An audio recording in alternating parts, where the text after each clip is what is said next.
Hello guys, dito ngayon ako sa Strömstad at ito ang kanilang Stadshus. Alright guys, ang ang kanilang Stadshus kung tawagin. Okay guys, at yan maglalakad tayo dito ngayon sa city ng Strömstad. Alam nyo guys, from here to Norway ay 20 minutes lang drive.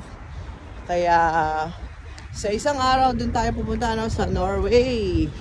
Pero for the meantime, dito muna tayo sa Strömstad, alright? Ayan, lakad-lakad muna tayo dito guys. Ayan, at ayun ang mga kasama ko, si Mood Raquels at yung aking sister Raka at ang aking mga friendship, mga ka-4Ks dito sa Strömstad, alright? Ayan, bakasyon lang muna tayo dito guys. Ayan.